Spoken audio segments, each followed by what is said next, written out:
Hey there, welcome back to 7 Minute Books. I'm Sam, and today we're talking about M.K. Gandhi's autobiography, the story of my experiments with truth. Sophie, I have to ask, when you picked this up, were you expecting a political history or something else entirely? Oh, completely something else. I mean, I knew Gandhi was a leader, but this book is so personal. It's not about the freedom movement at all. It's a spiritual diary. He calls his life an experiment with truth, and he's brutally honest about his failures. That's what got me. Right, the honesty is almost uncomfortable. He starts with his childhood, and he's not a natural leader at all. He's shy, scared of the dark, a mediocre student. And he admits to stealing from his brother, lying to his parents, small moral failures. But he dissects them like a scientist. Exactly. He doesn't excuse any of it. And the part about his early marriage to Kasturba, he admits he was a jealous, possessive young husband. He demanded she conform to his standards, and he calls that cruelty. It's so raw. Yeah, that part stopped me. He's not trying to make himself look good. He's showing how every small compromise with truth created a debt he'd spend a lifetime repaying. And then he goes to London to study law, and it's this crisis of identity. He buys a top hat, takes dancing lessons, tries to become an English gentleman. Right? He's trying to erase himself. But the turning point is a vegetarian restaurant and a book by Henry Salt that connects him to his mother's vows and to the principle of nonviolence. It's his first philosophical awakening. He starts reading the Gita and the Sermon on the Mount, and that shapes everything. And then South Africa. That's where he really gets forged. He gets thrown off a train at Pietermaritzburg for sitting in a first-class compartment. He gets beaten for walking in a whites-only area. These aren't abstract injustices. They're personal humiliations. And his response is Satyagraha, truth force. It's not passive acceptance. It's active nonviolent resistance. You refuse to cooperate with injustice. You accept the consequences without hatred, and you trust that your truth will soften the oppressor's heart.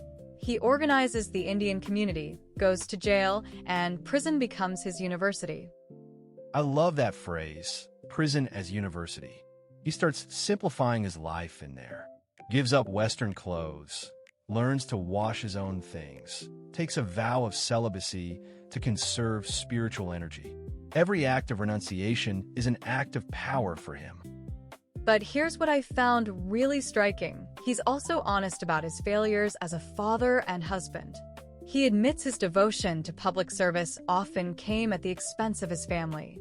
He was rigid and tyrannical with his sons' education, trying to make them perfect and forgetting their humanity.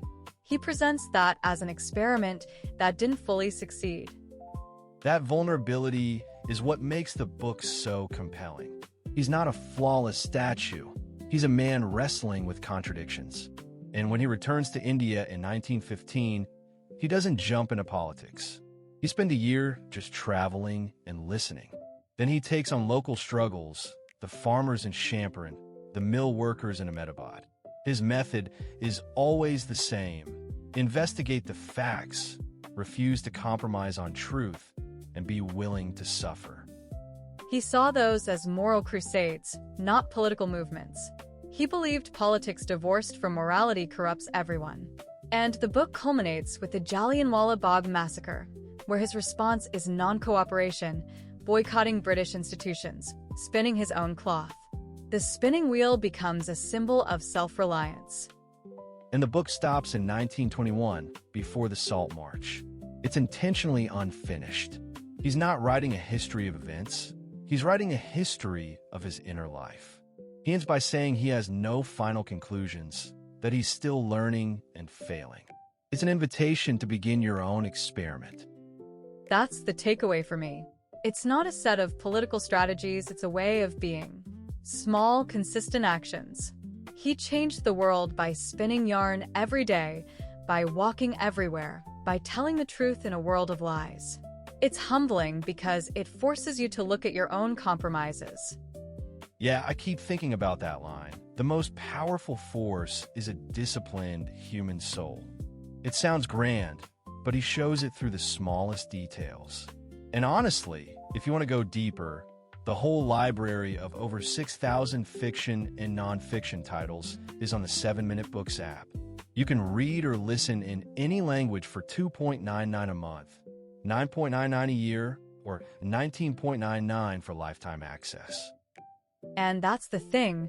Gandhi's life is an unfinished experiment, and he invites us to keep trying. We'll see you in the next one.